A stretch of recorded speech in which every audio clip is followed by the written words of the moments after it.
דיאלוג דרך קולנוע נפגשים בני נוער, ערבים ויהודים, ודנים על נושאים משותפים ושונים שקיימים בחיי היום-יום שלהם.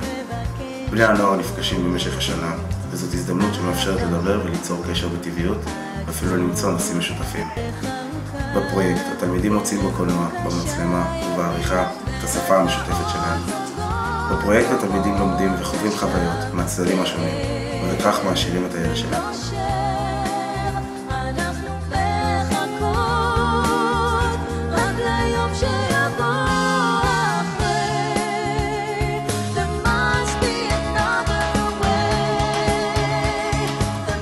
אני מאמינה בפרויקט הזה, אני מאמינה בפרויקטים של דיאלוג, ויותר מזה אני מאמינה בפרויקטים שנשענים על נרטיבים, על סיפורים אישיים.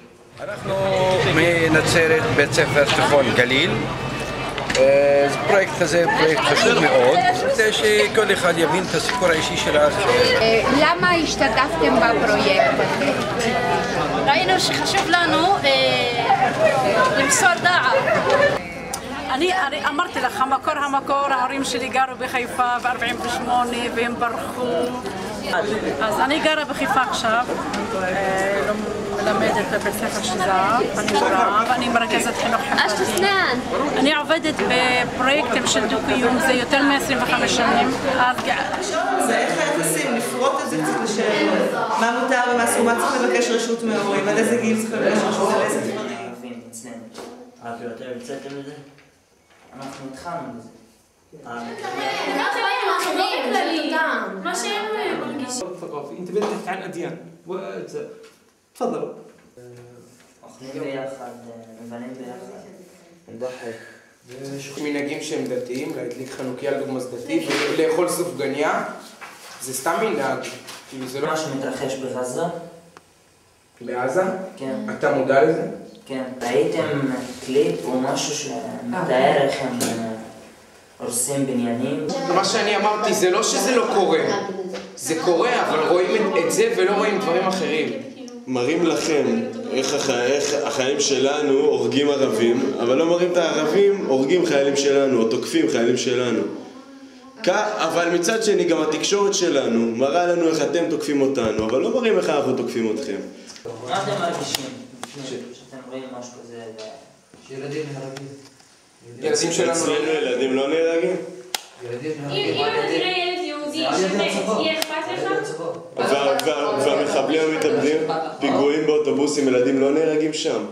ילדים לא נהרגו בישראל. אפשר להבין מכם, וזה לא רק אצלכם, שהאופציה, האפשרות היחידה שמוכרת לכם זה לריב. כאילו אם נפגשים ערבים ויהודים זה הם יתווכחו, זה תהיה מלחמה, זה לא נבין, זה נשנא.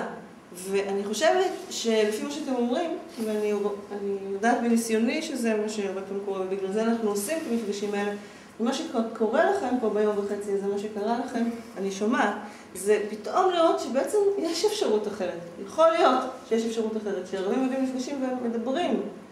יש בעצם 3 מטרות, גם כמובן ההיכרות ההדדית. אני רוצה להשתמש במילה אמפתיה, כי אני חושבת שהנושא של... אתה לא חייב להסכים עם הצד השני, אבל תן לו את המקום להביא את עצמו, וכן, ולשמוע אותו. והדבר השלישי זה, כן, לתת לגיטימציה לנרטיב של הצד השני. אתה חושב שיש ניכור בין הערבים ליהודים? מבחינה פוליטית, מדיניות, כן. אבל מבחינת עם אנחנו יכולים לחיות ביחד, ואני לא מרגיש את הניכור הזה. יש ניכור מפחיד בין ערבים ליהודים, ואין קיצורי דרך בקשר בין היחסים בין שני הצדדים. אם אתה רואה בפרויקט הזה דרך לקרב בין התלמידים היהודים לתלמידים הערבים? זו שאלה שתשובה שלה ברורה מאוד, שכן מקרב, כי אנחנו חיים במדינה אחת, אנחנו חייבים להבין את האחר. ומצאנו שהפרויקט הזה עוסק בלהבין את האחר דרך הקולנוע.